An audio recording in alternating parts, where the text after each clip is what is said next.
क्या आप जानते हैं एक ऐसा दिन जब स्वयं भगवान विष्णु ने मोहिनी रूप धारण कर अमृत बांटा था।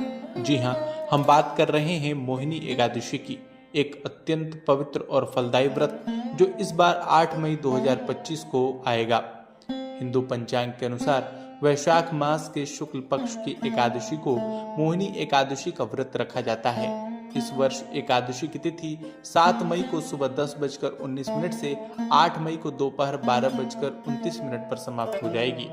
उदया तिथि के अनुसार व्रत रखने का सही दिन 8 मई गुरुवार को है।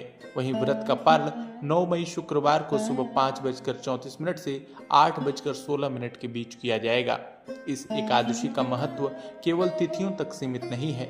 यह व्रत न केवल पापों से मुक्ति दिलाता है, बल्कि सुख, समृद्धि, सफलता और मोक्ष का मार्ग भी प्रशस्त करता है।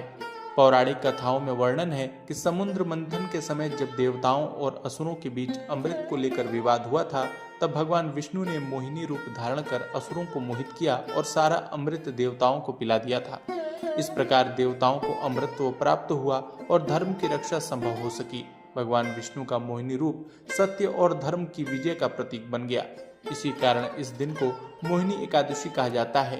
यह एकादशी भगवान विष्णु की विशेष कृपा पाने का अवसर है। ऐसा भी कहा जाता है भगवान श्री राम ने भी विजय प्राप्त करने के लिए मोहिनी एकादशी का व्रत किया था। इस व्रत की शक्ति से जीवन के हर क्षेत्र में सफलता संभव है। मोहिनी एकादशी के दिन प्रातः स्नान कर भगवान विष्णु की पूजा करनी चाहिए। तुलसी दल, पीले फूल और गंगा जल से अर्पण करें। दिन भर व्रत रखें और रात में जागरण करें। अगले दिन पारण के समय व्रत खोलें। ऐसा माना जाता है कि जो श्रद्धा पूर्वक इस व्रत को करता है उसके सारे पाप नष्ट हो जाते हैं और उसे मोक्ष की प्राप्ति होती है। तो ये आपको वीडियो कैसा लगा? अगर आपको वीडियो अच्छा लगा तो इस वीडियो को लाइक करें, शेयर करें और चैनल को सब्सक्राइब करना न भूलें।